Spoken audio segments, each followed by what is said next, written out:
필요하기도 합니다. 지금 제가 여러분들에게 함께 나누는 이 말씀은 교육은 어떤 교육이냐면 세움북수에서 나온 교회의 직분자가 알아야 할 7가지 그 책을 제가 요약을 해가지고 여러분들과 함께 나누고 있는 것입니다. 교회의 직분자가 알아야 할 7가지 세움북수에서 나온 책입니다. 그 중에 이제 우리가 이제 3강 찬송에 대한 부분을 우리가 보려고 합니다. 찬송에 대한 부분을 보려고 하는데, 지금 벌써 세 번째 찬송에 대해서 세 번째로 우리가 왔는데, 오늘은 이제 성가대라는 부분에 대해서입니다. 제가 사실은 오늘 성가대가 다 앉았으면 했는데 성가대가 몇 명이 앉아 있는지 모르겠어요. 여러분들이 성가대, 찬양대라는 이 자체는 오늘 특별히 여러분들이 잘 살펴보시면 좋을 것 같습니다.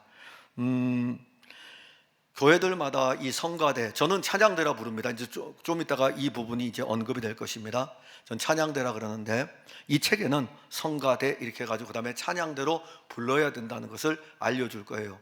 근데 지금은 이제 책에 대해 나와 있는 대로 성가대라는 부분으로 접근을 하겠습니다. 성가대에 대한 이 부분에 대해서 아마도 이 책에서가 언급된 것을 보게 되면은 교회들마다 성가대로 인해서 교회를 운영하는데 굉장히 어려움이 많다고 그럽니다. 그러니까 성가대를 운영하는 게 어려운 게 아니라 성가대로 인하여 가지고 교회를 운영하는데 어려움이 많다.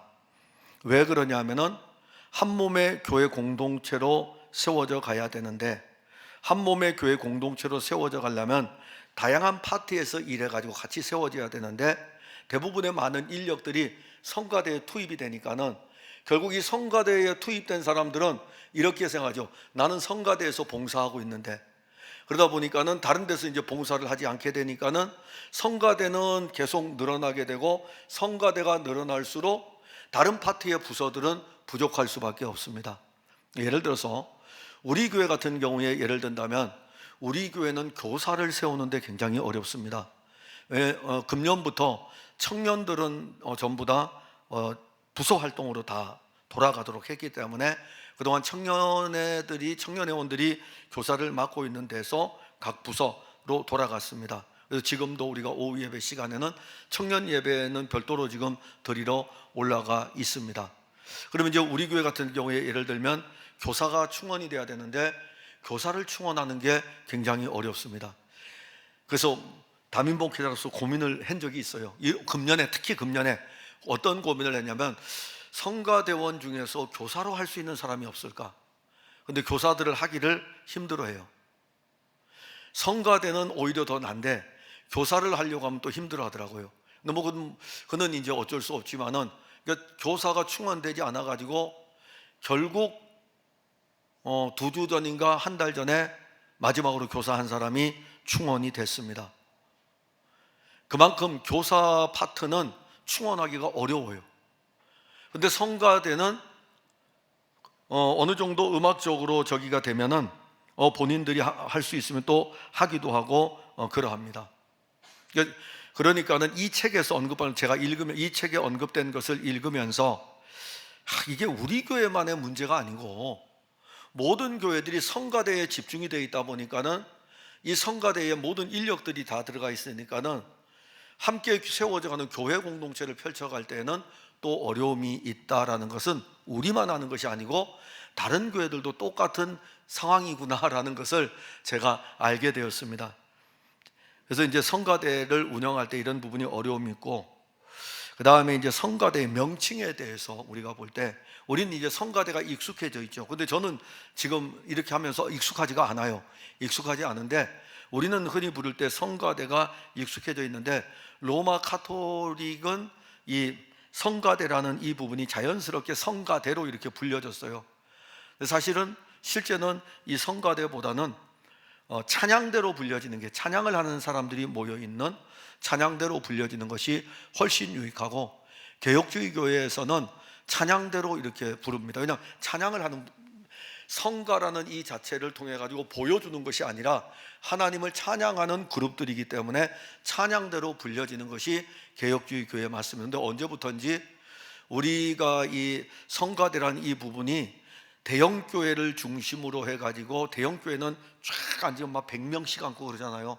거기에다가 음악을 전공했던 사람들이 쫙 앉아 있으니까는 그 대형 교회들이 부활절 칸타타라든가 성탄절 칸타타 이런 것들을 진행하는 것을 여러분들이 유튜브로 보게 되면, 그 음악을 전공한 사람들이 거기 다 앉아가지고 그 찬송이 얼마나 아름답게, 그 목소리 자체가 아름답게 들려지는지 모릅니다. 그래서 이제 성가대라고 하는 이 자체, 보여주는 중세시대의 성가대는 바로 보여주는 식의 성가대였죠. 회중들이 앉아서 성가대가 찬양을 하면은 그 찬양을 이렇게 보고 있는 거예요. 그 듣고 있는 것입니다.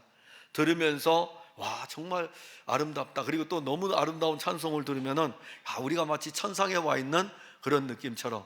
근데 이제 개혁자들은 종교 개혁을 일으키면서 기도도 그렇고 찬송도 그렇고 회중과 함께 해야 된다. 그러니까 어느 일부의 특산물이 아니라 회중과 함께 해야 된다라고 해서 찬양대로 이렇게 이제 부르고 있습니다. 네, 이것이 우리들이 어려워요. 어렵지만은 습관적으로 우리는 찬양을 부르는 사람들이다 라는 것으로 자꾸 바꾸어야 됩니다. 성가를 하는 사람들이 아니고 찬양을 부르는 사람들이다 라는 것으로 스스로가 우리가 바꿔야 됩니다. 그 다음에 한국교회의, 이것도 사실 일부예요. 이 책에서 언급되는 것은 일부입니다. 그런데 일부일지라도 우리가 살펴봐야 되는 것은 한국교회 찬양대에 대한 사례에 대한 문제입니다. 그러니까 지휘자에 대해서 전공을 했던 사람을 초빙을 해가지고 음악적인 수준을 높이기 위해서 일정한 사례를 줄 수 있고, 그 다음에 성악을 전공하는 사람들이 있으면은 성악을 전공하는 사람들을, 우리 교회는 뭐 성악하는 사람이 오면 오히려 더 이게 언밸런스가 될 수가 있습니다. 한두 사람이 들어와선 언밸런스가 될 수 있고, 좀 그래도 어느 정도 큰 교회들은 그들이 한두 명이 들어가게 되면 업그레이드가 될 수가 있어요. 근데 우리 교회 같은 경우에는 언밸런스가 될 수가 있습니다. 우리 교회 찬양대에 이 목소리의 이 트임을 보면은 아주 잘 조화가 되어 있어요. 요게 맞는 거예요. 근데 여기에 성악을 전공한 사람의 발성을 가지고 한두 명이 들어오게 되면은 이게 언밸런스가 생깁니다. 그러나 그런 사람들이 모여 있는 곳에 한두 명이 더 들어가게 되면은 오히려 업그레이드가 되죠. 그러면 이제 더 업그레이드 시켜가지고 성악을 전공하는 사람들이 있으면은 페이를 주는 거죠. 페이를 주고 주일날 와서 봉사를 할 수 있고, 물론 그러한 것들을 우리가 지혜롭게 할 때에, 예를 들어 가지고 관현악단도 조직하고 이런 악기들을 동원해 가지고 그들에게 페이를 지불할 때에, 학생들 같은 경우에는 교회가 당회를 통해 가지고 장학금을 지불하는 형식으로 해서 그렇게 우리가 결정을 해서 하는 것하고, 그 다음에 그런 것은 그래도 좀 괜찮은 편이지만은 이렇게 했으니까는 페이를 이렇게 지불한다는 이 자체는 사실 옳지 않은 것입니다. 그래서 종교개혁자들은 페이를 지불하는 것에 대해서, 우리가 모든 일에 대해서 하나님께 대해서 봉사하는 일이기 때문에, 하나님이 각자에게 주신 달란트를 가지고 봉사하는 일이기 때문에 이 부분에 대해서는 한국교회가 다시 한번 생각을 해봐야 됩니다. 그런데 이렇게 하는 교회는, 한국교회에서 10개면은 한 교회가 있을까? 10교회면은 한 교회가 있을까? 거의 없습니다. 우리 교회조차도 그렇게 없는데요. 그냥 얼마나 사이즈가 큰 교회여야 될까라는 것은 우리가 염두에 두시면 됩니다. 그 다음에 찬양대가 찬양을 할 때에 예배 때 굉장히 찬양대는 중요한 역할을 합니다. 여기 찬양대에 앉으신 분들이 여기 계신데, 내가 지금 이 찬양대에 앉아있다는 이 자체가 예배 때 굉장히 중요한 역할을 합니다. 그래서 찬양대가 예배를 드리러 올라올 때에는 먼저 오죠. 우리 교회도 보니까는 10시 이전에 벌써 도착을 해가지고 1시간 전에 벌써 1시간 이전에 도착을 하잖아요. 그랬을 때에 여러분들이 이렇게 와서 그냥 앉는 것이 아니고, 연습하고 와서 이렇게 앉는 것이 아니고, 내가 지금 이 자리에 앉아서 찬양을 하는 이 자체가 예배를 드릴 때에 아주 중요한 위치에 있구나라는 것을 스스로 알아야 돼요. 그리고 스스로 알게 되면 이 부분에 대해서 기도할 수 있게 되고, 그리고 이 찬송이 여러분들이 어떤 의미에서 보면은 찬양대가 찬양을 할 때에 회중이 참여하도록 이끌어가야 됩니다. 회중이 참여하도록. 그리고 회중이 참여하도록 이끌어가려면 여러 것이 있겠죠. 예를 들어서 회중이 찬송의 소리가 적을 때에는 찬양대의 찬양의 소리가 더 커면 회중을 끌고 갈 수가 있습니다. 회중은 큰데 찬양대가 소리가 적으면은 오히려 찬양대가 이 자리에서 예배를 같이 참여하는 부분에서는 오히려 찬양대의 역할을 못하는 것입니다. 찬양대가 이것만 생각하시면 안 돼요. 우리가 예배를 드릴 때에 말씀을 설교하기 전에, 말씀을 읽고 설교하기 전에 그 사이에 예배의 순서에 그 찬양 하나 하고서 끝난다, 이런 생각을 버리셔야 됩니다. 처음부터 끝까지 찬양대는 예배에 함께 같이 하는 거예요. 예배에 함께 같이 할 때에 회중과 함께 찬송할 때에도 찬양대는 찬송을 부르는 것입니다. 그때의 찬양대는 회중의 찬송을 이끌어갈 수 있는 그런 역할을 해야 됩니다. 누구보다도 찬양대는 찬송을 부를 때에 가사를 깊이 생각해야 돼요. 소리도 커요. 소리 크는 건 당연하지만은 회중들보다 찬송을 깊이 가사를 생각하면서 이 가사에 대한 것들을 우리가 가지고 있어야 됩니다. 제가 이제 우리 손주를 이렇게 어저께 안고 있으면서 예전에 제가 한번 해봤거든요. 그 엄마가 섬 그늘에 굴 따러 가면 이렇게 막 애기들이 운다면서요. 그래가지고 얘를 이렇게 안고 엄마가 섬 그늘에 이렇게 이제 불렀어요. 안 울어요. 그래가지고 다시 불렀어요. 아주 간절하게 가사를 생각하면서 엄마가 섬 그늘에, 엄마가 이제 섬 그늘에 굴 따라가면 이제 아기가 혼자 남아있는 거죠. 그래서 간절하게 아기 혼자 남아서 했는데 얼굴이 뭔가 있긴 있는데 안 우는 거예요. 그러니까 아내가 하는 이야기가, 아니 애를 울리려고 일부러 그렇게 처량하게 부르냐고 이제 그러는 거예요. 똑같은 엄마가 섬 그늘에를 불러도 첫 번째 불렀던 곡은 그냥 불렀던 거고, 두 번째 불렀던 곡은 그 가사를 생각하면서 진짜 얘를 울리고 싶어가지고 처량하게 불렀던 거예요.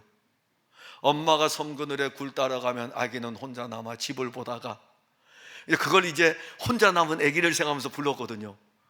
근데 들리는 게 똑같은 노래지만은 들리는 게 첫 번째하고 달랐나 보죠. 아니 세상 노래도 그렇잖아요. 가사를 생각하면서. 그러면 이제 회중들이 찬양대, 특히 찬양대가 찬양을 부를 때에 회중을 이끌어야 된다는 것은 찬양대는 찬양을 부를 때에 가사를 깊이 생각하면서 그 가사에 자기의 온 신앙이 다 표현이 되면서 찬송을 부를 때에, 그러면 이제 회중에게 들릴 때는 어떻게 들릴까요? 회중에게 들릴 때는 그 찬송의 소리가 막 와닿죠. 와닿게 됩니다. 그러면서 와닿게 되는 찬송을 부르게 됩니다. 제가 그 금요일 날 우리 기도회를 인도할 때 아예 캄캄한 밤 사나운 바람 불 때 그 찬송을 생각을 했어요. 근데 이제 찬송을 부르기 전에 금요 기도회를 할 적에 제가 멘트를 먼저 하고 부르려고 그랬는데 깜빡 놓친 거예요. 그냥 불렀어요. 그냥 부르고 난 다음에 그 다음에 멘트를 했어요. 그 멘트를 하면서 우리 금요 기도에 나오신 분들은 알지만 이불쌍한 인생을 살리소서. 그래서 제가 병원에 있을 때 하나님께 그 찬송을 부르며 기도하면서 이불쌍한 인생 좀 살려달라고. 근데 그걸 부르면서 누구를 생각했을까요? 이상백 장로님을 위해 기도하는 것이기 때문에, 그래서 제가 이불쌍한 인생 좀 살려달라고, 하나님 이불쌍한 인생을 살려달라고. 딱 그게 연결이 되니까는 눈물이 나오는 거예요. 가슴이 막 복받쳐 오르는 거예요. 왜냐하면 예전에 제가 청년 시절에 살기 위해서 이불쌍한 인생을 살려달라고 막 예배당에서 울면서 기도했던 그게 오버랩 되고, 지금 이상백 장로님의 상황과 오버랩 같이 딱 연결이 되니까는 이불쌍한 인생을 살려달라고 하는 것이 막 그냥 절절히 나올 수밖에 없는 거죠. 그래서 그 찬송하다 보니까 목이 지금 잠겨버렸어요. 자, 찬양대는 찬송을 부를 때에 가사를 하나하나 생각하면서 그 가사에 자기의 온몸이 실리면 회중은 이 찬양대의 찬양에 함께 참여하게 되는 것입니다.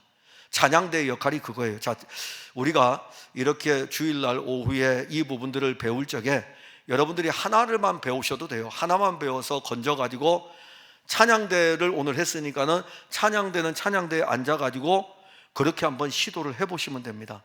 그러면 아마 우리 예배 자체가 달라질 것입니다. 찬양대로 인해서 달라지게 되죠. 그 다음에 찬양대는 공연을 하는 것이 아닙니다. 찬양대는 여기 있기 때문에 찬양대가 공연을 하는 것이 아니고 찬송을 이끌면서 회중의 찬송을 도와야 되죠. 근데 그 책에 보면은 우리가 교회 직분자가 알아야 될 7가지 책에 보면은 이런 내용도 있습니다. 저는 여기에다가 적질 않았지만 어떤 내용이냐면은 찬양대가 앉을 때 회중에 같이 앉도록, 회중과 분리되지 않도록. 그러면 이제 묵도송이라든가 기도송이라든가 폐회송이라든가 이런 거는 회중의 찬양대의 뒷모습을 볼 수가 없죠. 왜냐하면 같이 묵도 드리고 있고 기도하고 있는 중이기 때문에 회중의 뒷모습을 볼 수 없죠. 문제는 찬양을 드릴 때는 그냥 그 자리에서 있어서 드리면 뒷모습만 보게 되니까, 그러면 앞으로 나와서 드리는데 그 책에 이렇게 했어요. 그럴 때에 동선을 어떻게 해서 시간을 최대한 줄여야 된다라는 표현을 했어요. 할 수만 있으면 찬양대를 이런 식의 스타일이 어떤 스타일이냐면 중세시대 스타일이에요. 대부분의 한국교회가 이렇죠. 대부분의 한국교회가 이렇습니다. 왜냐하면 회중과 분리를 시켜놓은 거죠. 회중은 여기고 찬양대를 여기다 뒀으니까 회중과 분리를 시켜놓은 거예요. 회중과 분리를 시켜놓다 보니까 어떤 일이 벌어집니까? 회중 안에 들어가면 회중에서 찬송을 하는데 여기 분리를 해놓으니까는 성경 말씀 읽고 찬양대가 찬양을 할 때에는 볼 때에 구경을 하는 거죠. 찬양대는요, 내가 공연을 하는 입장처럼 그렇게 자리에 있는 거죠. 그래서 찬양대가 찬양을 하면서 내가 공연하는 공연자의 입장에서 찬송을 할 수 있다 이겁니다. 그래서 그런 역할을, 그러면 이제 이 부분을 어떻게 되냐 하면은 우리가 첫 번째에 아마 찬양에 대해서 언급했을 적에 찬양대가 찬양을 할 때 찬양곡을 띄워놓으면 회중들은 찬양곡을 보면서 같이 찬송에 참여할 수 있는 것이죠. 이런 부분은 우리가 사실 하나님께 예배를 드리면서 예배를 드리는 어떤 부분에 대한 실천적인 면입니다. 이 실천적인 면이 구원받는 데는 지장은 없어요. 구원받는 데는 지장은 없지만은 한 몸의 교회로 세워져 가는데 찬양대도 분리된 것이 아니라 함께하는 회중이라는 것을 우리가 먼저 아는 것이 중요합니다. 그 다음에 7번째입니다.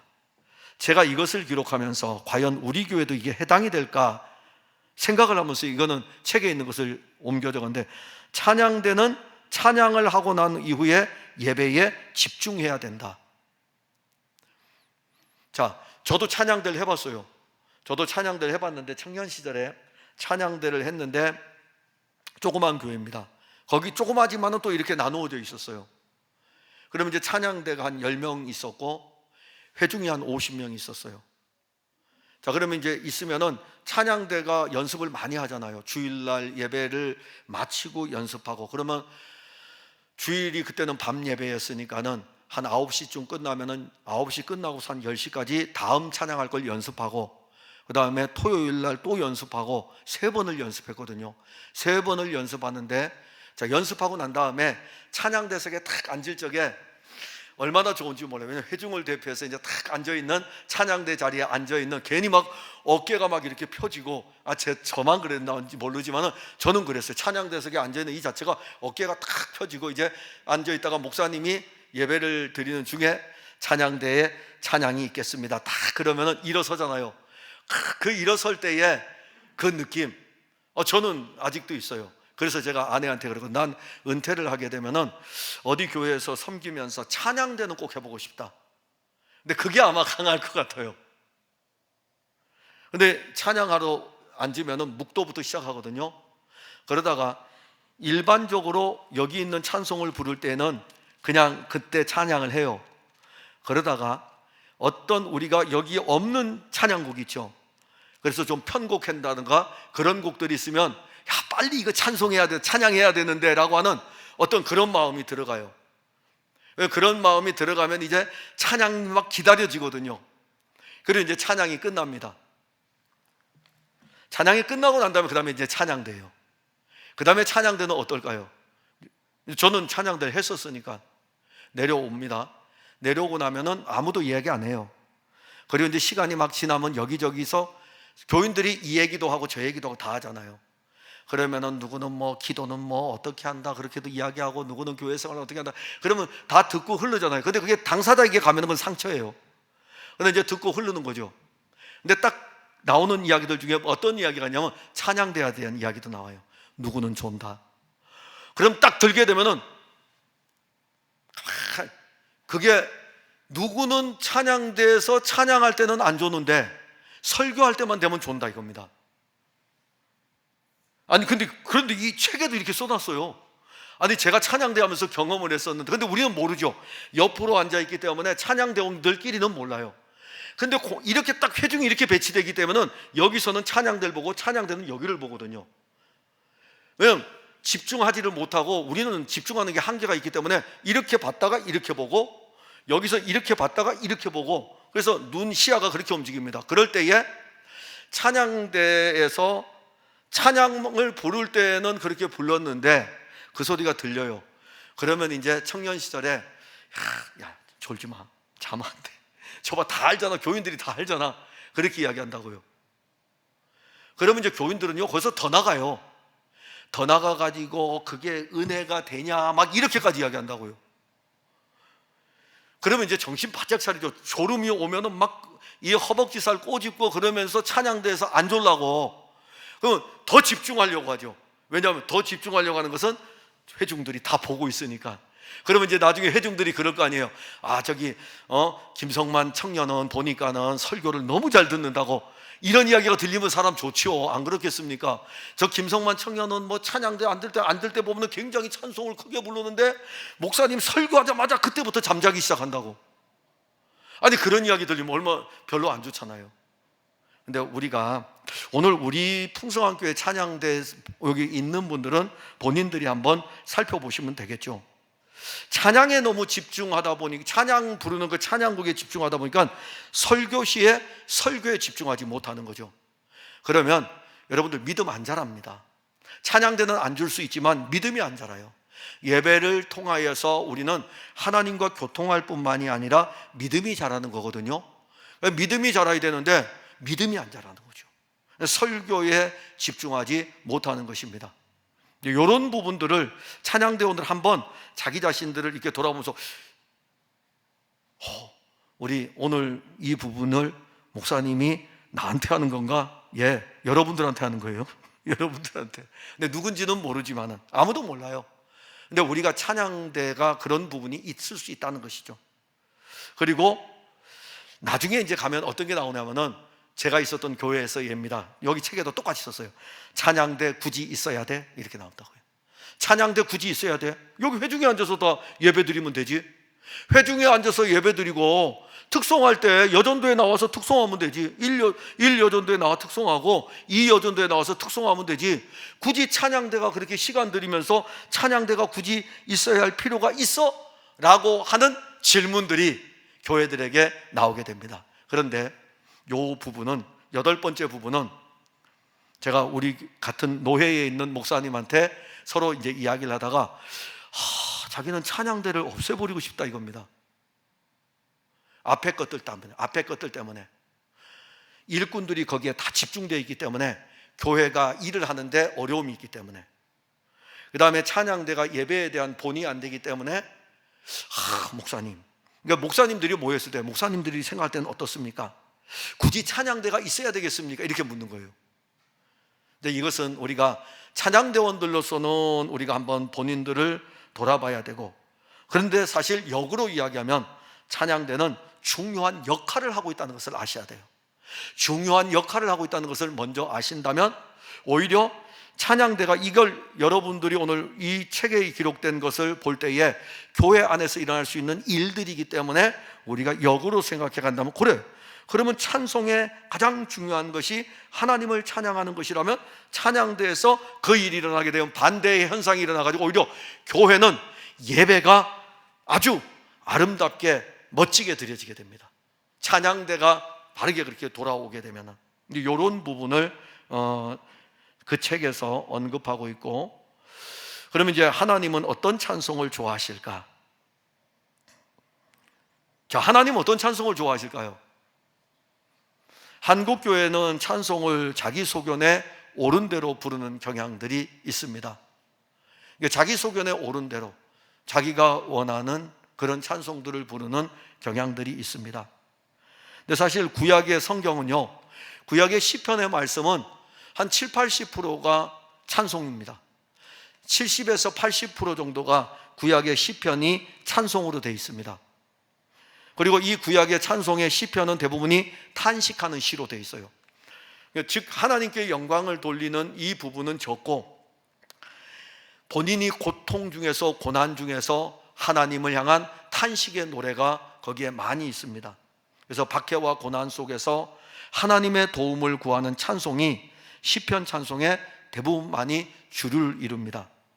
그래서 우리 이 부분에 대해서 볼 때에 시편 찬송은, 시편은 하나님의 영감으로 기록된 말씀이죠. 시편은 하나님의 영감으로 기록된 말씀이기 때문에 이 하나님의 영감으로 기록된 이 말씀을 가지고 시편을 통해서 찬송을 부르는 것은 굉장히 유익합니다. 굉장히 유익하고, 그래서 제가 오늘 이 부분을 해야 되는데 앞에 앉아서 같이 회중을 향해서 찬송을 부르면서 딱 퍼뜩 온 것은 뭐냐 하면은, 우리 이제 인도하는 분들한테 이야기해서 우리가 접해보지 않았던 시편 찬송을 1년에 한 서너 번 정도 좀 접해보면 어떨까? 그래서 시편 찬송을 카피를 해가지고 미리 줘서 이것도 한번 넣어달라고 부탁을 해서, 우리 앞서간 신앙의 선진들은 시편 찬송을 불렀어요. 왜냐하면 시편 이 자체가 하나님의 영감으로 기록됐고, 말씀 그 시편 글 자체 안에가 하나님의 영감으로 기록된 내용들이 쭉 적혀 있기 때문에 이것을 찬송의 곡조로 옮긴 것입니다. 그러면 우리가 회중들과 함께 한번 이렇게 불러보면 또 굉장한 유익이 될 것입니다. 자, 시편 찬송이라는 이 자체는 우리 교회도 사용하지 않아요. 근데 제 서재에 있어요. 있는데, 시편 찬송은 사실 찬송의 기준이죠. 주기도문, 주님이 가르쳐준 기도가 우리의 기도의 기준이듯이 시편 찬송은 찬송의 기준입니다. 찬송의 기준. 근데 주기도는 우리가 기도의 기준이기 때문에 많이 하지만은 찬송의 기준인 시편 찬송은 저도 여러분들에게 한 번도 지금까지 가르친 적이 없어요. 한 번도. 그래서 이 책을 보면서, 그래, 이런 부분들은 우리가 찬송을 바르게 불러야 되니까는 또 어떻게 불러야 했을 때 하나님은 어떤 찬송을 좋아할까? 시편에 150편의 찬송이 있으니까는 이 찬송 하나님 얼마나 좋아하실까요? 하나님의 영감으로 기록되어 있으니까, 그래, 그 찬송들을 한번 우리가 한 번씩 이렇게 불러보면서 참여하는 것도 유익하겠다라는 생각을 한번 해보았습니다. 같이 이렇게 나누면서 그 부분은 저 담임 목회자인 저의 숙제이지만은 이 숙제를 풀어가야 되기 때문에 한번 접근을 해보도록 그렇게 하겠습니다. 아무튼 제가 하나님은 어떤 찬송을 좋아하실까? 시편 찬송 좋아하시죠? 뭐 시편에 기록된 그런 글들의 내용, 신앙 고백의 그런 내용들을 하나님 좋아하십니다. 그럼 역으로 말하면 여러분들이 찬송을 부를 때에 여러분들의 신앙의 고백이 나오는 찬송이어야 됩니다. 신앙의 고백. 그 다음에 마지막으로 하나님은 어떻게 찬송하는 것을 좋아하실까? 아까는 어떤 찬송이었고, 그러면 어떻게 찬송하는 것을 좋아하실까? 종교개혁 이후에, 종교개혁 이전에는 찬송이 라틴어였습니다. 그래서 종교개혁 이전의 중세시대의 대부분은 라틴어로 찬송을 했어요. 즉 서방교회, 로마 카톨릭이죠. 이 서방교회는 모든 예배가 라틴어였어요. 성도들은, 여러분들이 만약에 중세시대에 태어났으면은 우리가 라틴어를 배울 수가 없죠. 우리는 한국 사람이기 때문에 라틴어를 배울 필요 없어요. 그런데 생활하는 데는 지장이 없어요. 근데 예배드리러 딱 왔는데 이 예배당에서 라틴어로 미사를 드리는 겁니다. 하나도 못 알아들어요. 찬송조차도 라틴어예요. 그러면 아무것도 모르는 거죠. 설교도 못 알아들어요. 라틴어로 하니까는. 앉아만 있다가 가는 거예요. 자, 그때 할 수 있는 게 뭐가 있을까요? 성찬이에요. 떡을 떼는 거. 이것도 떡을 떼는데 라틴어로 이야기하니까 뭔 말인지도 몰라요. 잔을 마시는데 라틴어로 하니까 뭔 말인지 몰라요. 그냥 떡만 먹으면 이건 예수님 몸이네, 이거는 예수님 피네, 이렇게 먹는 것, 그 외에는 없었어요. 그래서 종교개혁자들이 개혁을 하면서, 다 개혁이잖아요. 모든 것이 개혁입니다. 찬송도 개혁이 왔어요. 예배도 개혁이 오고 찬송도 개혁이 오는데 라틴어로 드리는 모든 것들을 폐하고 모국어로 찬송을 부르게 했습니다. 그러니까 모국어로 설교를 해야 돼요. 독일에서는 독일어로, 영국에서는 영어로, 프랑스에서는 프랑스어로, 모국어로 설교를 하도록, 그래야만이 성도들이 알아들으니까. 그리고 찬송도 모국어로 부르도록 바뀌게 됩니다. 또 하나는 찬송은 어려우면 안 돼요. 어떻게 찬송하는 것이 좋을까? 곡조가 단순해야 됩니다. 찬송 곡조는 몇 번 이렇게 부르다 보면 흥얼흥얼 하면서 따라할 수 있는 게 왜 그러냐면 곡조가 단순해요. 보통 보면은 하나, 둘, 셋, 넷 이렇게 네 마디로 이렇게 쭉 내려와 있는데 한두 마디가 거의 같아요. 한두 마디 정도는 거의 같습니다. 단순하죠. 단순합니다. 왜냐하면 모든 성도들이 쉽게 부를 수 있도록 하기 위해서입니다. 오늘 앞에 우리가 찬송을 인도했던 팀들의 맨 첫 번째 찬송, 예수 흠도, 전 지금 가사 잊어먹었어요. 부르면 알아요. 예수. 근데 지금 곡의 흐름은 알아요. 처음 불렀을 땐 전혀 몰랐어요. 계속 부르니까 이제는 무엇이라면 그 음정이 흥얼흥얼 돼요. 이렇게 돼요. 이제 지금 가사가 이제 앞에 나왔어요. 예수 흠도 이렇게 나왔어요. 그럼 다음 주에는요, 조금 더 나가겠죠. 계속 반복이 되잖아요. 같은 곡조를 가지고 반복되는 것들이 많이 나오면 성도들이 부르기가 쉽습니다. 근데 오늘 뒤에 불렀던 찬송은요, 나 같은 죄인, 그 다음에 천부여 의지 없어서 자주 불렀던 찬송이에요. 그럼 우리가 보지 않아도 부를 수 있는 찬송입니다. 아주 곡조가 단순합니다. 찬송은 어떻게 하는 것이, 부르는 것이, 어떻게 찬송하는 것이 좋을까? 곡조가 단순해가지고 모든 성도들이 함께 부를 수 있어야 됩니다. 그 다음에 찬송은 어떻게 불러야 되냐면은 마지막입니다. 어떻게 불러야 될까요? 감사하는 마음으로 찬양하는 것입니다. 자, 그 감사한다는 것은 어떤 의미일까요?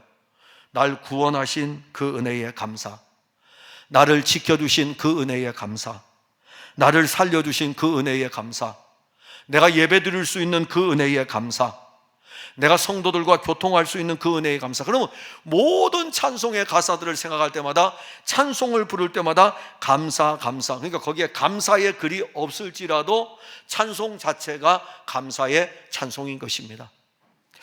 사랑하는 성도 여러분, 저는 오늘 여러분들에게 찬송에 대한 이 부분을 벌써 3주에 걸쳐 가지고 말씀을 나누었습니다.